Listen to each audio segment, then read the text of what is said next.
Hello everyone, welcome back to my channel. तो बच्चों, आज की वीडियो में हम पाठ 8 काजीरंगा राष्ट्रीय उद्यान की यात्रा का प्रश्न उत्तर को सॉल्व करेंगे। इसके पहले की वीडियो में हमने इस पाठ को पढ़ा था और अच्छे से समझा था। आज की वीडियो में हम इसके प्रश्न उत्तर को सॉल्व करते हैं। ठीक है, तो चलिए इसके प्रश्न उत्तर को सॉल्व करना शुरू करते हैं।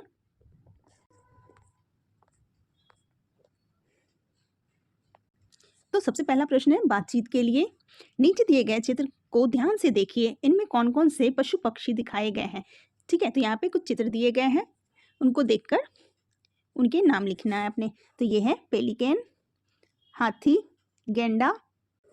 तो इस तरह से हम लिखेंगे, ये हो गया पेलिकन, हाथी, गेंडा, तेंदुआ, ये है कठफोड़वा जिसको ओडपेकर भी बोलते हैं, भेड़िया, हिरन और ये है बाघ। ठीक है, इस तरह से हम लिख लेंगे इसको। दूसरा प्रश्न है, आपने इन पशु पक्षियों को कहाँ कहाँ देखा है। तो आपने इन पशु पक्षियों को चिड़ियाघर में देखा होगा, टीवी में देखा होगा, किताबों में देखा होगा, है ना। तो हम उत्तर लिखेंगे, मैंने इन पशु पक्षियों को चिड़ियाघर, राष्ट्रीय उद्यानों, टीवी और किताबों में देखा है। ठीक है, इस तरह से हम उत्तर लिखेंगे। अगला प्रश्न है, इस पाठ में पशुओं के स्वभाव के बारे में क्या बताया गया है। तो हमने पाठ में पढ़ा कि हिरन, भैंसे, ये सारे जो जानवर होते हैं काफ़ी सावधान रहते हैं और गेंडा भी बिल्कुल शांत रहता है। और जो फीमेल गेंडा होती है वो अपने बच्चों को प्रोटेक्ट करती है और हाथी भी अपने झुंड की रक्षा करते हैं। तो हम उत्तर लिखेंगे, पाठ में बताया गया है कि हिरन और भैंसे सावधान रहती है, गेंडा शांत होता है और मादा गेंडा बच्चे के साथ हिंसक हो जाती है और हाथी अपने झुंड की रक्षा करते हैं। अगला प्रश्न है, आप कहाँ कहाँ की यात्रा पर जाना चाहेंगे और क्यों। तो आप जहाँ की यात्रा पे जाना चाहते हैं आप वो लिख सकते हैं। ठीक है, जैसे कि मैं काजीरंगा, जिम कॉर्बेट और सुंदरबन जाना चाहूँगा या चाहूँगी ताकि वहाँ के जंगली जानवरों को देख सकूँ और प्रकृति का आनंद ले सकूँ। ठीक है, इस तरह से आप उत्तर लिखेंगे। अगला प्रश्न है, पाठ से निम्नलिखित प्रश्नों के सही उत्तर पर तारे का चित्र लगाइए। ठीक है, यहाँ एक से अधिक उत्तर भी सही हो सकते हैं। ठीक है, तो पहला प्रश्न है, चाचा अनुरूप की यात्रा के समय किसने संदेह की दृष्टि से देखा था। तो इसका उत्तर हो जाएगा हिरनों ने और भैंसों ने। ठीक है, तो यहाँ पे आपने स्टार बना देना है और यहाँ भी आपने स्टार बना देना है। ठीक है, दूसरा प्रश्न है, काजीरंगा में रॉयल बंगाल टाइगर भी है पर उन्हें देखना कठिन है क्योंकि ऑप्शंस है, वे कभी दिखाई नहीं देते, वे बड़े हिंसक होते हैं, वे रात में ही निकलते हैं, वे कभी बाहर नहीं निकलते। तो सही उत्तर है ग, वे रात में ही निकलते हैं। तो ग के सामने हम स्टार बना देंगे। अगला प्रश्न है, एक विशाल हाथी तब तक निगरानी करता रहा जब तक कि, सही ऑप्शन है, पूरे झुंड ने रास्ता पार नहीं कर लिया, ग। ठीक है, तो ग के सामने हम तारा बना देंगे। अगला प्रश्न है, सोचिए और लिखिए। निम्नलिखित प्रश्नों के उत्तर अपनी लेखन पुस्तिका में लिखिए। क है, यह पाठ एक पत्र है, यह पत्र किसने, किसे और क्यों लिखा है। तो यह पत्र अनुरूप चाचा अपने भतीजे भतीजियों को लिखा था क्योंकि वे अपने इस रोमांचक यात्रा को बच्चों के साथ शेयर करना चाहते थे। तो उत्तर लिखेंगे, यह पत्र चाचा अनुरूप ने अपने भतीजे भतीजियों को लिखा है ताकि वे काजीरंगा यात्रा का अनुभव और वहां के पशु पक्षियों की जानकारी को साझा कर सके।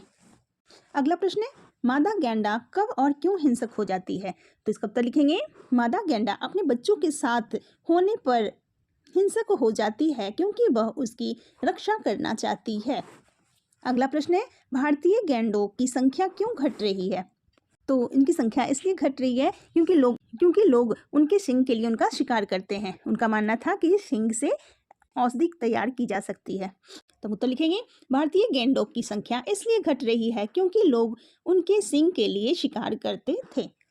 अगला प्रश्न है, भगवान कृष्ण ने हाथी के स्थान पर गेंडे रण क्षेत्र में भेजने का विचार क्यों छोड़ दिया। क्योंकि गेंडे ने उनके आदेशों का पालन नहीं किया था, है ना। तो उत्तर लिखेंगे, भगवान कृष्ण ने यह विचार इसलिए छोड़ दिया क्योंकि गेंडा उनके आदेशों का पालन नहीं कर सका। अगला प्रश्न है, प्रथम दिन की यात्रा के बाद लेखक का मन क्यों नहीं भरा। तो उत्तर लिखेंगे, लेखक का मन इसलिए नहीं भरा क्योंकि वह काजीरंगा की सुंदरता और वहां के पशु पक्षियों को और देखना चाहते थे। अगला प्रश्न है, नीचे दिए गए चित्र को ध्यान से देखिए। यहाँ पक्षी से संबंधित एक प्रश्न दिया गया है। अब आप भी अपनी लेखन पुस्तिका में इस पक्षी से संबंधित 3 और प्रश्न का निर्माण कीजिए। में प्रश्न ही बनाना है। जैसे कि प्रश्न दिया गया यहाँ पे, यह चित्र किस पक्षी का है? अगला प्रश्न आप बना सकते हैं, यह पक्षी कहाँ पाया जाता है? इस पक्षी का रंग कैसा होता है? या फिर यह पक्षी क्या खाता है? ठीक है, इस तरह के प्रश्न आप बना सकते हैं। अगला प्रश्न है भाषा की बात। कोष्टक में दिए उचित शब्द का चयन कर रिक्त स्थानों की पूर्ति कीजिए। क है, आज डैश ही हम हाथियों पर चढ़कर उद्यान देखने गए। तो चाचा जी ने सुबह सुबह ही वो हाथियों पर बैठकर उद्यान देखने गए थे, तो यहाँ पे सुबह हो जाएगा। अगला प्रश्न है, हमने एक सींग वाला गेंडा पहली बार देखा। यहाँ पहली लिख देंगे हम। ग है, हमारी यात्रा कुछ डैश ही समाप्त हो गई, कुछ जल्दी ही समाप्त हो गई। ठीक है। अगला है, ड्राइवर हमें एक व्हील यानी झील की डैश ले गया, झील की ओर ले गया। ठीक है। अगला है, मार्गदर्शक गाइड ने बताया डैश उन्हें देखना कठिन है। तो यहाँ पे 2 वाक्य को एक साथ जोड़ा जा रहा है, इसलिए हम ये वाला की का इस्तेमाल करेंगे। ठीक है, चलिए आगे चलते हैं। सामने जंगली हाथियों का एक झुंड दिखा। यह झुंड शब्द प्रयोग हाथियों के समूह के लिए किया गया है। भिन्न भिन्न समूहों के लिए ऐसे ही कुछ अन्य शब्द का प्रयोग किया जाता है, जैसे अंगूरों का गुच्छा, जूते की जोड़ी आदि। नीचे दिए गए चित्रों के सामने सही नामों के साथ मिलान कीजिए। ठीक है। अब यहाँ ये चाबी है, तो चाबियों का क्या होता है? चाबियों का गुच्छा होता है। तो ये रहा चाबियों का गुच्छा। ठीक है, ये रहा चाबियों का गुच्छा। हाथियों का झुंड पहले से किया हुआ है। और ये है कक्षा, कक्षा की फोटो है ये, यहाँ हम कर देंगे। अगला है मधुमक्खियों का छत्ता, ये चला जाएगा यहाँ। अगला है लोगों की भीड़, ये यहाँ चला गया। आगे है लकड़ियों का गट्ठर, ये यहाँ चला गया। अगला है भेड़ों का रेवड़ बचा है, तो यही हो जाएगा। ठीक है। अगला है, अब मिलान किए गए समूह वाले शब्दों के वाक्य में प्रयोग कीजिए। जैसे मेले में लोगों की बहुत भीड़ थी। ठीक है, तो यहाँ पे आपने वाक्यों शब्दों को वाक्य में तब्दील करना है। जैसे पहला है छत्ता, बच्चे ने मधुमक्खियों के छत्ते पर पत्थर मार दिया। अगला है गुच्छा, मेरे घर की चाबियों का गुच्छा खो गया। आगे है गट्ठर, औरतें लकड़ियों का गट्ठर सिर पर उठाकर लौट रही थी। अगला है झुंड, हाथियों का झुंड नदी पर पानी पीने आया। रेवड़, पहाड़ी रास्ते पर भेड़ों का रेवड़ जा रहा था। कक्षा, सभी छात्र कक्षा में पढ़ रहे थे। ठीक है, इस तरह से हम बाकी बना लेंगे। अगला है घोड़ा घास खाता है, घोड़ा शाकाहारी है। ऊपर दिए गए वाक्यों में से एक ही बात दो प्रकार से व्यक्त की गई है। जैसे घोड़ा घास खाता है और बाकी में घोड़ा खाने वाला क्या हो गया, वो वाक्यांश में शाकाहारी शब्द का इस्तेमाल किया गया। ठीक है, तो अनेक शब्दों के लिए इस प्रकार से एक शब्द का प्रयोग किया जाता है और वाक्य के अर्थ में कोई अंतर नहीं आता है। अब नीचे दिए गए वाक्यों में रेखांकित शब्दों के स्थान पर तालिका में से एक शब्द चुनकर पुनः लिखिए। तो यहाँ पे है पहला, काजीरंगा का सौंदर्य देखने योग्य है। तो देखने योग्य मीन्स दर्शनीय, तो ये हो जाएगा पहला। रश्मि का कार्य प्रशंसा के योग्य है, तो प्रशंसा के योग्य हो गया प्रशंसनीय, ये हो गया नंबर 2। गौरव को उसके सहपाठी मधुर बोलने वाला लड़का मानते हैं, तो मधुर बोलने वाला हो गया मृदुभाषी, ये हो गया नंबर 3। विद्यालय में सप्ताह में एक बार श्रमदान किया जाता है, तो सप्ताह में एक बार होने वाला कार्य होता है साप्ताहिक, साप्ताहिक, तो यहाँ पे हम लगा देंगे। मेरा बड़ा भाई सैनिक है, तो बड़ा भाई का हो जाता है अग्रज। ठीक है, तो ये हो गया नंबर 5। ठीक है, इस तरह से आप कर लेंगे। आगे है पाठ से आगे। इस पत्र में बहुत से प्राणियों के नाम आए हैं। आप उन प्राणियों को किस नाम से पुकारते हैं? अपने अभिभावक की सहायता से पशु पक्षियों के नाम यहाँ लिखिए। तो लिखेंगे भारतीय गैंडा, बौना सुअर हिरन, जंगली भैंस, जंगली सुअर, जंगली हाथी, उदबिलाव, सारस और रॉयल बंगाल टाइगर। अगला प्रश्न है, नीचे भारत के मानचित्र में कुछ प्रमुख राष्ट्रीय उद्यान दर्शाए गए हैं। इनमें दी गई सूचनाओं को समझते हुए नीचे दिए गए प्रश्नों के उत्तर लिखिए। ठीक है, तो पहला है हिमाचल प्रदेश। तो हिमाचल प्रदेश ग्रेट हिमालयन राष्ट्रीय उद्यान जैव विविधता के लिए प्रसिद्ध। तो हिमाचल प्रदेश में ग्रेट हिमालयन राष्ट्रीय उद्यान है जो जैव विविधता के लिए, मतलब कि वहाँ पे अलग अलग तरह के पशु पक्षी प्राणी सारे मिल जाएंगे, उसके लिए प्रसिद्ध है। दूसरा है उत्तराखंड जिम कॉर्बेट राष्ट्रीय उद्यान भारत की सबसे पुराना और प्रथम राष्ट्रीय उद्यान। यहाँ पे बाघों, हाथियों, हिरणों और पक्षियों के लिए प्रसिद्ध है ये। अगला है राजस्थान रणथंभौर राष्ट्रीय उद्यान यहाँ है, ये बाघों के लिए प्रसिद्ध है। अगला है उत्तर प्रदेश दुग्धवा राष्ट्रीय उद्यान यहाँ है जो दुर्लभ और लुप्त प्राय प्रजातियों के लिए है। लुप्त प्राय मतलब जो प्रजाति अब खत्म हो रहे हैं। अगला है मध्य प्रदेश कान्हा राष्ट्रीय उद्यान, ये बारहसिंगा के लिए प्रसिद्ध है। असम काजीरंगा राष्ट्रीय उद्यान जो एक सींग वाले गेंडे और गेंडे के लिए प्रसिद्ध है। अगला है पश्चिम बंगाल जो सुंदरबन राष्ट्रीय उद्यान है, रॉयल बंगाल टाइगर के लिए प्रसिद्ध है। अगला है केरल पेरियार राष्ट्रीय उद्यान है जो हाथियों के लिए प्रसिद्ध है।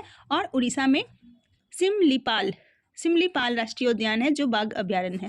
ठीक है, अब यहाँ पे प्रश्न दिया हुआ है हाथियों के लिए प्रसिद्ध राष्ट्रीय उद्यान कौन से राज्य में स्थित है। तो अभी हमने पढ़ा हाथियों के लिए प्रसिद्ध उद्यान है केरल का पेरियार राष्ट्रीय उद्यान। अगला प्रश्न है सुंदरबन राष्ट्रीय उद्यान किस राज्य में स्थित है और यह किस लिए प्रसिद्ध है। तो सुंदरबन राष्ट्रीय उद्यान पश्चिम बंगाल में स्थित है। ठीक है, तो इस तरह से हम लिखेंगे। पेरियार राष्ट्रीय उद्यान केरल में स्थित है। दूसरा है सुंदरबन राष्ट्रीय उद्यान पश्चिम बंगाल में है और यह रॉयल बंगाल टाइगर के लिए प्रसिद्ध है। अगला प्रश्न है भारत का सबसे पुराना राष्ट्रीय उद्यान कौन सा है और कहाँ है। तो जिम कॉर्बेट राष्ट्रीय उद्यान उत्तराखंड में है, यह भारत का पहला उद्यान है। ठीक है, अगला प्रश्न है स्तंभ ख का उचित मिलान कीजिए। तो पहला है पेरियार राष्ट्रीय उद्यान, तो ये कहाँ है, ये केरल में है। दूसरा है सिंग वाले गेंडे के लिए प्रसिद्ध कौन है, काजीरंगा राष्ट्रीय उद्यान है। तीसरा है दुधवा राष्ट्रीय उद्यान, ये कहाँ है, ये उत्तर प्रदेश में है, दुर्लभ और लुप्त प्राय प्रजातियों का घर है ये।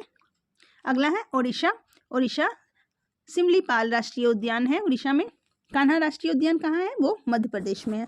ठीक है, अगला प्रश्न है यह भी जानें राष्ट्रीय उद्यान एक ऐसा क्षेत्र है जिसे सरकार और प्राकृतिक पर्यावरण के संरक्षण के लिए सुरक्षित रखा जाता है।